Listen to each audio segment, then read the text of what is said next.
Amados irmãos, eu vos saúdo novamente com a doce paz do Senhor Jesus.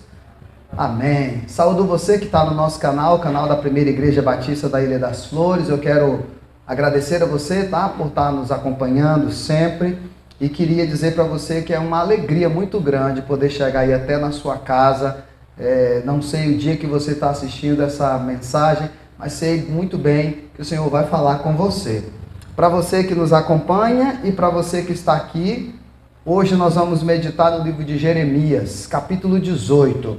Nós vamos pensar e refletir no tema Jeremias, capítulo 18. Moldados pelo Senhor. Moldados pelo Senhor. Jeremias, profeta do Antigo Testamento, conhecido como o profeta chorão, por ser um homem que sempre estava na presença de Deus chorando, buscando ao Senhor de todo o seu coração. Achou, Esther? Jeremias 18, fica aqui comigo, meu amor, para você, pegar essa palavra e chegar em casa contando para todo mundo. Jeremias, capítulo 18, só você acompanhar aqui, Esther, que vai ser na mesma tradução que eu vou ler aqui. Olha que história linda, nós vamos ler até o versículo 10. Mensagem dessa noite é: moldados pelo Senhor. Jeremias capítulo 18, do versículo 1 ao 10, que diz assim: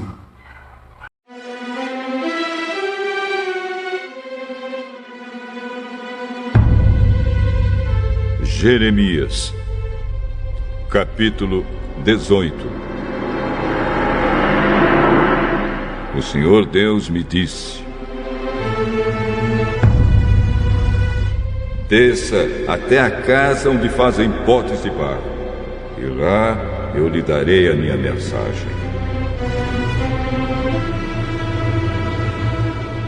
Então eu fui e encontrei o oleiro trabalhando com o barro sobre a roda de madeira. Quando o pote que o oleiro estava fazendo não ficava bom, ele pegava o barro e fazia outro, conforme queria. Aí o Senhor me disse: será que eu não posso fazer com o povo de Israel o mesmo que o oleiro faz com o barro?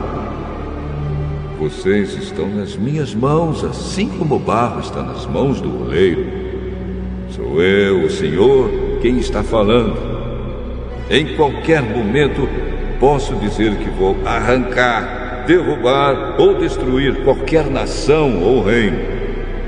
Mas se essa nação ou esse reino abandonar a sua maldade, então eu mudarei de ideia a respeito daquilo que tinha prometido fazer. Mas eu também posso dizer que vou fundar ou construir qualquer nação ou reino. Mas se essa nação fizer o que é mal e não me obedecer, então eu mudarei de ideia a respeito daquilo que tinha prometido fazer. Amém. Senhor nosso Deus, o Senhor é bom e maravilhoso. Nesta noite nós estamos aqui para ouvir a Tua palavra, ela foi lida. O Senhor já falou ao meu coração, agora eu gostaria que o Senhor, meu Pai, falasse ao coração também da Tua igreja, para que saiamos daqui, ó Deus, edificados pela palavra do Senhor. Que o Senhor continue nos abençoando nesta noite, em nome do Senhor Jesus. Amém. Amém. Moldados pelo Senhor. Há 21 anos atrás,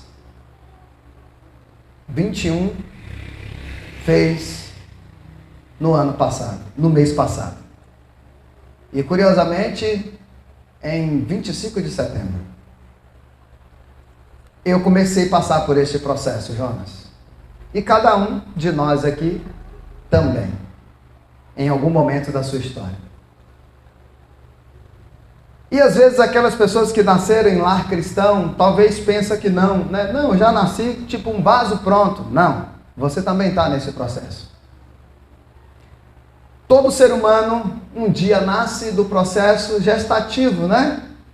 Noah nasceu um dia desse, já está aí quase andando, quase falando vovó, vovô, painho, maninha, não é? Mas, mesmo sendo João tão gente boa e Karine tão gente boa, Noah também nasceu com a herança do pecado. Que Karine, por sua vez, herdou de um casal também tão gente boa, Cida e Jonas, e assim sucessivamente. Por causa dessa maldade humana que há em nós, que já vem dentro de nós, eu creio que a palavra, por causa disso, diz: ensina o menino no caminho que ele deve andar, para que quando ele cresça, ele nunca venha se desviar dele. Note a preocupação de Deus para conosco desde a nossa infância. Ele ensina o menino no caminho que ele deve andar. Porque Deus sabe muito bem de uma coisa que às vezes nós esquecemos. Deus sabe que à medida que a gente vai ficando cada vez mais adulto, mais os nossos pais vão perdendo o controle da gente. Sim. Por mais obediente que o seu filho seja, quanto mais ele vai crescendo, mais você vai perdendo o controle dele. Como assim, pastor? Vou te dar um exemplo. Chega um momento que ele começa a dizer que não quer aquilo. Ele não quer comer aquilo. E aí você é forçado a dar um drible ali e tal, e dar uma outra coisa para que o menino possa comer e não fique com fome. Daqui a pouco ele já vai começar a achar cafona algumas roupas. E ele vai ficar até bravo com você quando você mostrar aí as fotos dele na igreja, com as fantasias que ele vestia na igreja quando era pequeno. Não é assim que a gente fica? Quando a gente vai ficando maior, a gente vai ficando chato, porque quando a gente é criança, a gente é inocente. E ainda sendo inocente, tudo pra gente é uma festa. Tudo pra gente tá bom, tá legal, tá bonito. Eu observei numa cantata, no Natal que a gente fez aqui, numa das peças, que a gente vestia um monte de menino de cordeirinho. E as crianças fez uma festa vestida de cordeiro, e eu pergunto, qual de vocês adultos aqui se passaria por uma situação daquela? De vestir uma roupa de cordeiro e ficar aqui, bé, bé. Mas a criança faz e acha legal. E ela briga se não botar ela. Sabe por que isso acontece? Porque quando a gente nasce com atração pelas coisas de Deus. Naturalmente em nós. Note que uma criança, Noah, quando começar a falar, você vai ver, vocês vão notar. Chega um momento que ele já começa a ficar agoniado para ir para a igreja. Pergunta a Dulce sobre o pequeno Heitor. Ele já quer vir para a igreja no dia que nem é culto. Nem é culto, ele já está querendo se arrumar e Dulce precisa ficar enrolando ele para poder provar para ele que não é dia de culto. Aí ela finge que está ligando para mim, a tática dela é fingir que está ligando para mim, para Heitor entender. Teve um dia que ela teve que ligar mesmo. Aí eu não pude atender, ela mandou uma mensagem, eu mandei uma mensagem para ele dizendo que não tinha culto, para ele sossegar o coração. Mas à medida que a gente vai crescendo, essa coisa de natureza humana é tão ruim, tão ruim, tão ruim, que a gente vai perdendo essa vontade natural pelas coisas de Deus. E quando a gente vai perdendo essa coisa natural, essa vontade natural que a gente tem pelas coisas de Deus, algo muito ruim acontece. A gente começa a ter uma atração muito mais forte pelas coisas que Deus reprova. E a isso nós chamamos de pecado. À medida que o nosso filho vai crescendo, a gente começa a dizer assim, olha, ele, quando era pequeno, ela, quando era pequena, chamava a gente para ir para a igreja. Agora está um desespero para poder esse menino querer vir para a igreja. Vocês que têm filhos aí menorzinhos que foi crescendo, vocês sabem o que eu estou falando. Não é, meu diácono Antônio? Bia não é mais ou menos assim já? Pois é. Então não estou mentindo. O trabalho agora é fazer a mesma coisa para que não aconteça com Samuel. Mas isso não é culpa de vocês. Isso é culpa do pecado, dessa natureza humana que a gente fica lutando a vida toda. E à medida que a gente vai ficando adulto, parece que as coisas vão ficando tão pior que chega um momento que muitos acabam indo de vez e se sentindo atraídos de vez e abandonam a caminhada. E aí vocês sabem de tantos casos assim.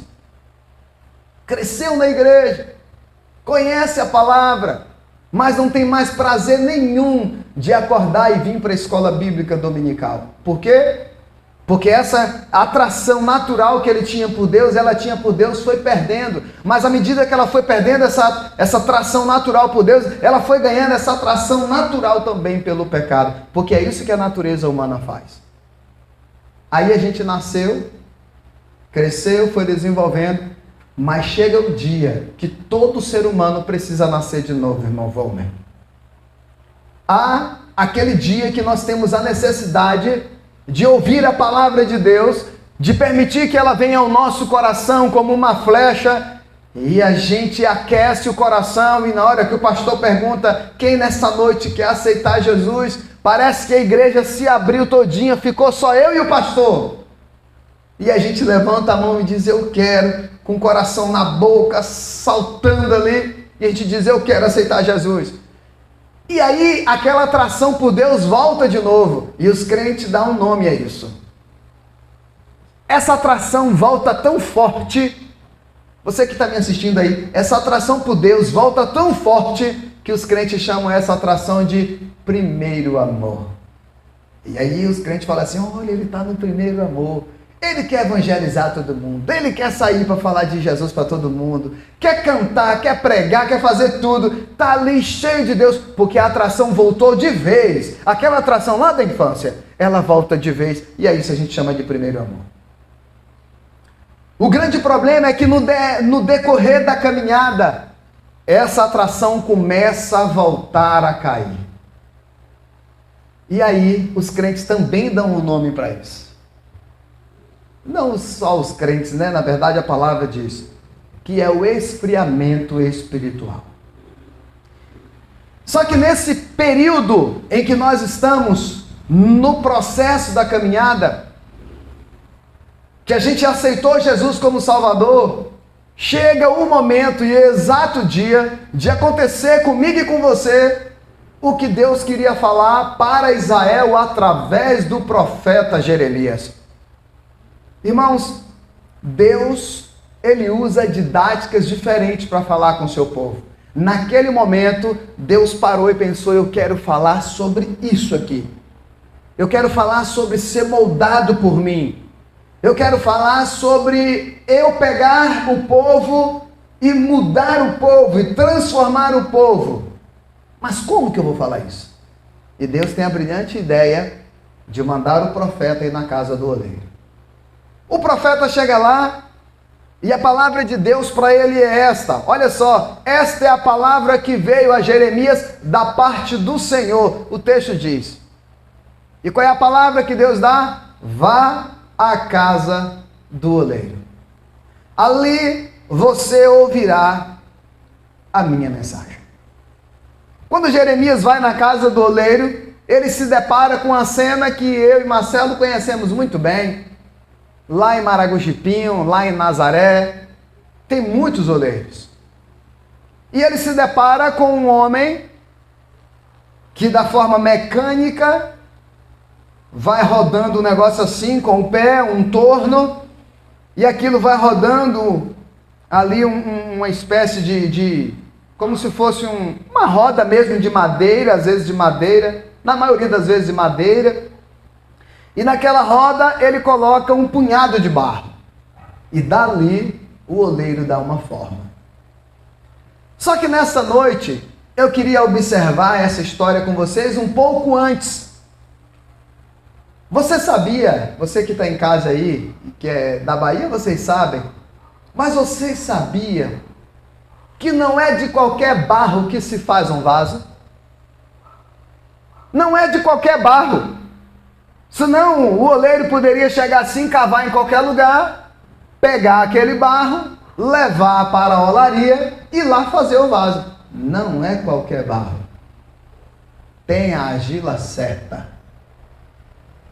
E ele pega aquele barro, mais chamado já mesmo de argila, tem uma coloração meio acinzentada, é naquela camada ali que ele pega, leva para a olaria. E tem um outro processo interessante. O oleiro vai dizer assim para você, ó, não faça logo o vaso desse barro aí. deixa ele curtir. Ele pega, coloca dentro de uma espécie de poço, né? Assim, feito de alvenaria, e deixa curtir ali o quanto tempo ele puder, se ele não tiver pressa. Quanto mais curtir, melhor ficará o vaso.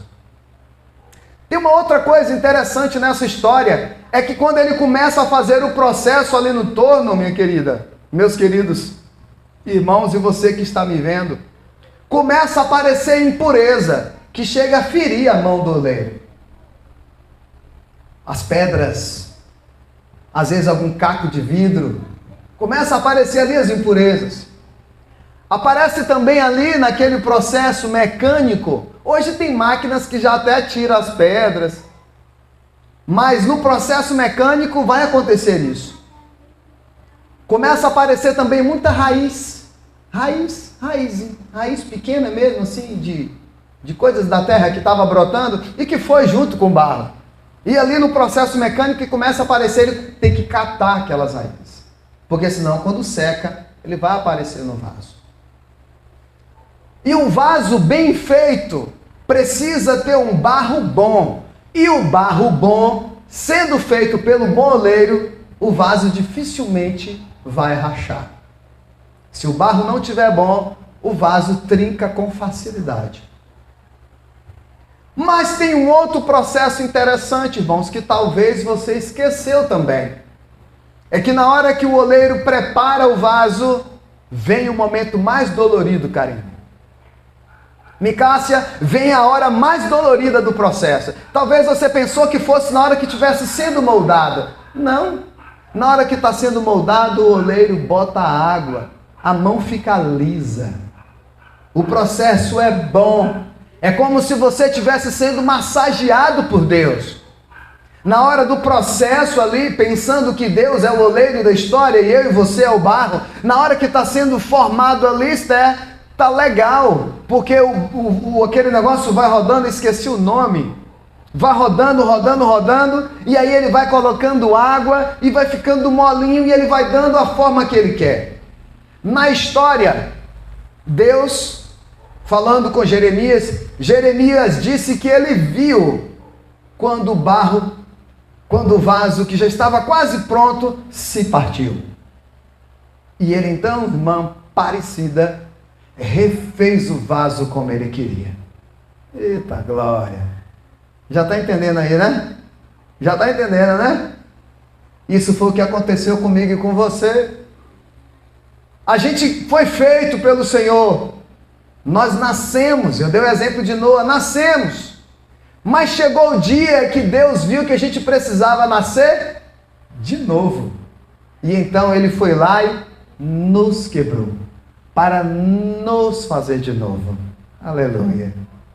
E nesse novo nascimento, meu irmão, minha irmã, a ideia é que como um vaso novo, sejamos um vaso melhor. Sejamos um vaso bom. Um vaso que o olheiro diga, olha, agora sim, agora esse vaso está pronto para uso. Vem a parte dolorida da história. Depois que o vaso está pronto, sabe para onde ele vai, Esther? Para o fogo. Vai para a fornalha. E ali na fornalha é que o vaso vai se tornar vaso curtido, bom para uso. Irmãos, quantas vezes nós entramos nas fornalhas da vida? E quantas vezes nós saímos dela? Amada igreja, todos nós precisamos passar pelas fornalhas de Deus. Queridos, uma vez eu disse uma coisa aqui que parecia que eu estava louco, mas eu disse e vou repetir. Preste atenção, eu não estou louco. Você que está aí, eu não estou louco. O que eu vou dizer é verdade. É só a gente olhar para trás que a gente vai ver que o que eu vou dizer tem fundamento. Irmãos, uma das coisas piores para a igreja de Jesus é quando tudo vai bem. quando a igreja está tudo beleza. A gente fica vivendo aqueles dias de paz de Salomão. Sabe por que isso é ruim? Porque nesses períodos o povo tende a ficar relaxado. Mas nos momentos de dificuldade, nos momentos em que o fogo da fornalha esquenta, meu irmão, aí você vê um crente pular dali, um crente pular daqui, um crente orar dali, um crente orar daqui. Um povo que não falta um culto, é na hora da dificuldade. Irmãos, um dia a gente estava numa discussão sobre... Eu falei isso na minha tese da faculdade e vou repetir. Não se mede a espiritualidade de uma igreja pela quantidade de membros que ela tem. Se mede a espiritualidade de uma igreja pela frequência do culto de oração dessa igreja. Se o culto de oração dessa igreja é meia dúzia de pessoas e a igreja tem 600 pessoas, tem um problema grave aí. Todas as vezes que o povo de Deus se viu apertado, se viu perseguido, a igreja cresceu. Mas a igreja cresceu todas as vezes que a igreja viveu aos pés da cruz. Se a gente pega aqui Atos, se a gente vai lá para o Novo Testamento agora e vai em Atos, no capítulo 2, a partir do versículo 42, nós vamos ver o apóstolo Lucas, o evangelista Lucas, contar ali como que a igreja estava crescendo. Ele diz ali que a igreja tinha tudo em comum, repartiam tudo que tinha, comiam na casa um dos outros, viviam em perfeita comunhão e não faltavam um culto. Lucas diz que eles ficavam todos os dias unanimamente orando, buscando a presença de Deus. Aí ele vai e finaliza dizendo assim: e o Senhor acrescentava diariamente aqueles que iam sendo salvos. Por quê? Porque a igreja buscava Deus. Porque a igreja orava o Senhor. Porque a igreja vivia o evangelho unidos, todos no mesmo propósito. Quer ver a igreja de Jesus crescer? Não crescer só em número, mas crescer em intimidade, crescer em qualidade, crescer na graça, crescer no conhecimento, é só as coisas apertarem. O que aconteceu na pandemia foi uma coisa, na minha visão, muito simples. A igreja de Jesus passou por um problema sério. Qual? A igreja teve que voltar a aprender o que ela sempre soube fazer, que era culto no lar. A igreja sempre soube disso, Jonas. A igreja nasceu nas casas. Mas veio a pandemia mostrou que a gente não sabia mais fazer isso. A maioria dos cristãos só sabe ser cristão em casa. Por conta disso, muitos cristãos não voltaram mais para a igreja, porque gostou desse negócio de ficar aí na internet, assistindo o culto. Aí termina o culto aí, e nem é participando do culto todo, tá? Pula logo para a mensagem, terminou ali, já vai assistir novela, já vai assistir outra coisa, já vai assistir uma série, já vai... Que culto é esse? Portanto, quando nós nascemos, nós precisamos nascer de novo, e nesse processo de nascer de novo, nós precisamos passar pelas etapas desse novo nascimento.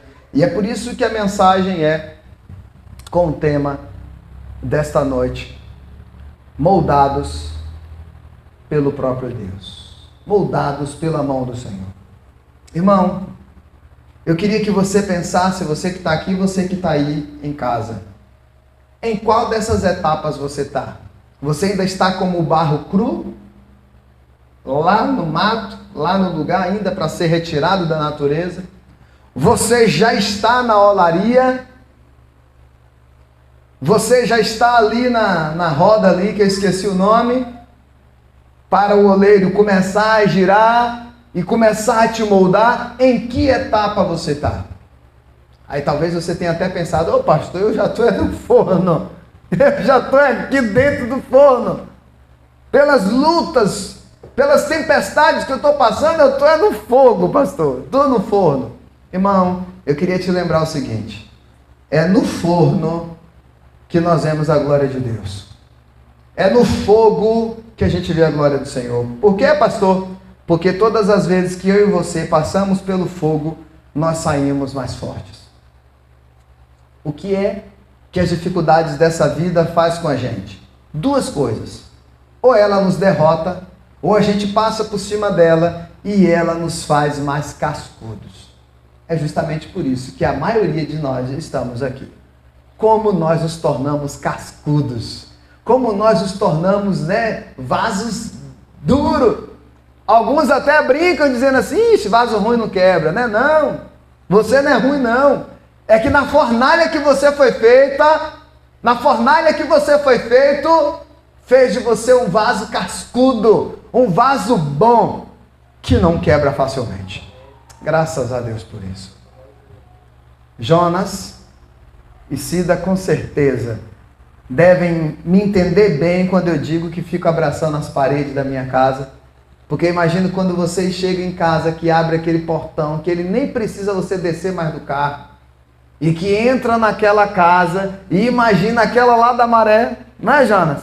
O filme que passa pela sua cabeça foi passar pela fornalha.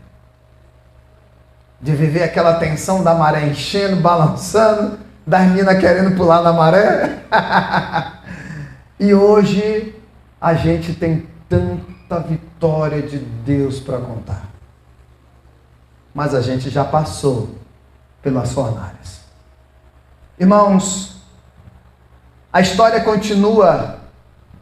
E no decorrer da história, o vaso de barro que ele estava formando estragou-se nas mãos do oleiro. Ele o refez, moldou outro vaso de acordo com a sua vontade. Deixa Deus moldar você do jeitinho que Ele quiser. Você já se deparou com aquela cena do filho discutindo com o pai? Você já se deparou com a cena do pai tendo que convencer o filho de que o que ele está dizendo é melhor para o filho? Quem é pai aqui com certeza já passou por isso. É às vezes assim que Deus se depara com a gente. A diferença aí é que a gente não está vendo Deus fisicamente, direto, né? Mas é assim que às vezes eu vejo que Deus olha para a gente, irmãos. Deus querendo fazer assim, e a gente, não, Senhor, eu só quero se for assim. E aí começa a chantagear Deus, porque eu sou teu servo. A tua palavra diz isso, e começa a jogar as próprias palavras do Senhor contra ele. Senhor, tu me prometeste, tu me revelaste, tu não sei o que, o que, meu filho? O Senhor sabe o que é melhor para você, deixa Ele moldar você do jeito que Ele quiser. Porque o barro é dele, o vaso é dele, Ele é o oleiro, deixa Ele fazer você do jeito que Ele quiser.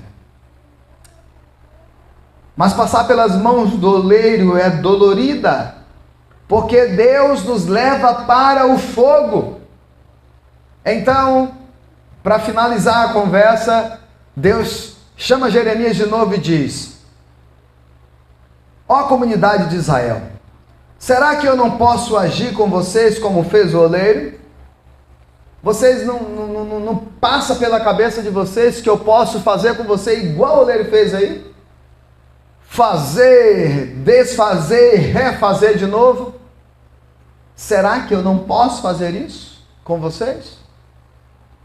E ele continua e diz assim: como barro nas mãos do oleiro, assim são vocês nas minhas mãos, ó comunidade de Israel. E aí Deus dá dois exemplos. Ele diz assim: olha, se eu disser para um grupo, eu vou destruir vocês. Se eu disser para um povo, eu vou destruir vocês, eu cansei da maldade de vocês. E este mesmo grupo, se voltar para mim, se humilhar, buscar a minha presença, pedir perdão genuinamente, se arrepender do mal que fez, eu não posso ir e cancelar aquele mal que mandaria? Eu não posso ir cancelar aquela ruína que mandaria e mandar o bem para vocês? E Deus dá um segundo exemplo. Da mesma forma, também digo para vocês que eu também posso prometer fazer algo tremendo e maravilhoso por um povo, e se esse povo me desobedecer, virar as costas para mim, eu também posso deixar de enviar a bondade que havia prometido e mandar a ruína sobre esse povo. Em outras palavras, Deus está dizendo: Israel, abra o olho de vocês. Ou vocês sentam aqui como um barro e se permitem ser moldados por mim, ou eu não quero saber mais de vocês. Irmãos, permita-se ser moldado pelas mãos do Senhor. Deixa Deus trabalhar em você. Para a gente finalizar, tem alguns pontos interessantes para a gente pensar também. Nós somos o vaso. E como o vaso, o texto diz também que há dois tipos de vaso. A Bíblia fala de dois tipos de vaso, e Lázaro até cantava em uma das suas músicas. Há o vaso de desonra e há o vaso de honra. E hoje, nos nossos dias, vocês, dona de casa, faz essa seleção tranquilamente e nem percebe. Talvez não num vaso, mas em vasilhas. Como, pastor? Existem vasilhas que vocês guardam só coisa de comer. Existem vasilhas que vocês jamais guardariam coisa de comer. Vocês botam coisas de limpeza, vocês botam qualquer outra coisa. Usa aquele vaso ali para plantar e transforma num vaso de planta. Isso seria o vaso de desonra.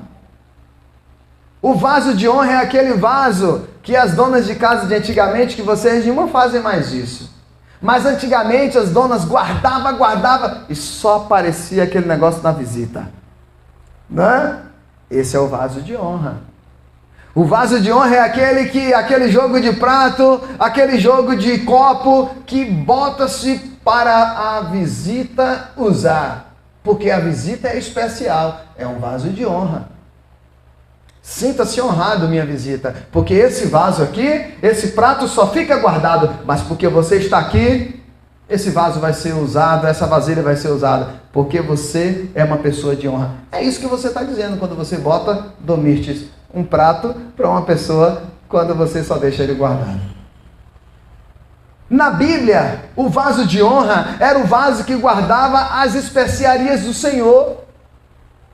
A gente vê muito Esther falar, por exemplo, em um vaso chamado alabastro na Bíblia. Alabastro era um vasinho de pedra.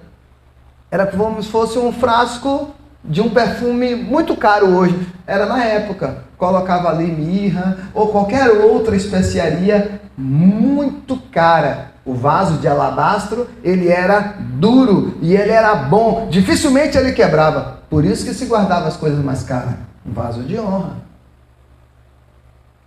Mas um vaso que vai guardar coisas simples pode ser qualquer vaso. Lá na Bahia nós chamamos esses tipos de vaso de botar água, a gente chamamos de porrão. Alguns chamam também de talha. O porrão é um vaso sim grandão, que chama de talha de água. Eu já enchi tanto aquilo, irmão Volmer. Ia lá, não é, Tonhão? Você conhece, né? Ia lá na fonte, pegava, minha avó botava um pano em cima, a gente jogava, coava a água, deixava ali. Micácia foi longe agora, eita glória, hein? E a água daquilo é aquele mesmo gosto do filtro de barro. É aquele gosto de terra, de barro, né? Se guarda água num vaso simples. E esse mesmo vaso é que lá na frente, Jesus vai dizer assim, enchei eles de água. E quando o pessoal encheu, Jesus falou, agora pegue e sirva ao dono da festa. O pessoal botou a mão na cabeça e disse, oxe, a gente estava dando do melhor vinho, agora a gente vai levar água. Maria disse, faz tudo como ele disser. O pessoal foi lá, quando meteu a concha que virou, não veio água, veio vinho. E ali notou-se que Jesus tinha feito o seu primeiro milagre. Aleluia. Portanto, meus irmãos, a outra coisa que eu queria observar com você aqui é, você sabe como o vaso, onde é que está rachado. Deixa Deus operar. Você que é vaso, está aqui nessa noite, você que está aí do outro lado, você sabe onde é que você precisa melhorar. Você sabe onde é que Deus precisa te quebrar e te moldar de novo para que essa rachadura saia daí. Deixa Deus fazer. Ou ajuda e pede ajuda. Senhor, faz isso aqui. Você sabe. Você sabe. Algumas pessoas talvez, por exemplo, estão aí dúvida, lutando para largar o cigarro. Você sabe disso. Então diga, Deus, trabalha nisso, quebra. E nisso que o Senhor me refizer outra vez, que eu tenha nojo do cigarro. Talvez o seu problema é na bebida. Você vai ter nojo de bebida. Ou seja, lá qual for o seu vício. Peça a Deus para que nesse processo de refazer e levar você do fogo, quando você voltar como um novo vaso, você tenha desprazer em fazer essas coisas. E o seu prazer esteja em meditar na lei do Senhor de dia e de noite. Amém, meu irmão? Amém, minha irmã? Fique com esta palavra. Deixa Deus moldar você. Que Deus em Cristo te abençoe e que você possa ir já nesta noite para a fornalha do Senhor. Vá para a fornalha. Quando sair de lá, você vai sair um vaso pronto para ser usado para a honra e não para a desonra. Deus vai usar você como instrumento nas mãos dele. Deus quer moldar você para fazer de você um ganhador de almas, um pescador de homens. Deus quer usar você para a honra e não para a desonra. Amém. Amém. Que Deus em Cristo te abençoe, você que está aí e você que está aqui nesta noite. Em nome de Jesus. Amém. Pai querido, graças nós te damos por esta palavra, Senhor, tão simples e tão tremenda da parte do Senhor, em que nos faz lembrar, ó Pai, que é em tuas mãos que nós devemos estar. É moldados pelo Senhor que nós devemos ser.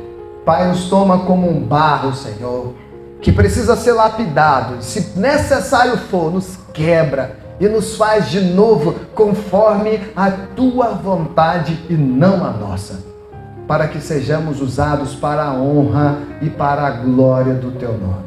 Assim nós te oramos e te agradecemos, Pai, em nome do Senhor Jesus Cristo. Amém, amém e graças a Deus. Vou descer à casa do oleiro. Eu quero ser alguém mais verdadeiro. Eu já estou quebrado e quero ser mudado. Eu vou descer à casa do oleiro.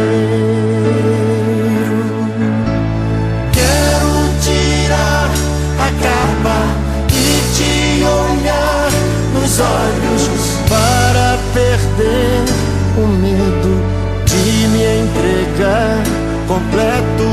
Quero ser restaurado por teu amor e graça.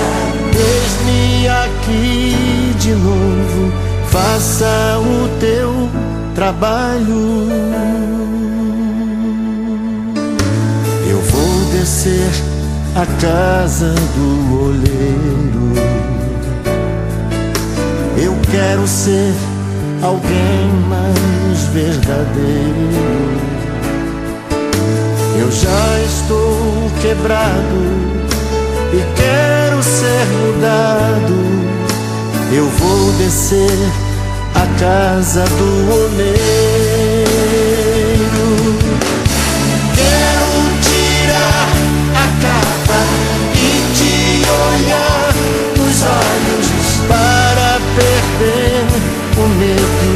de me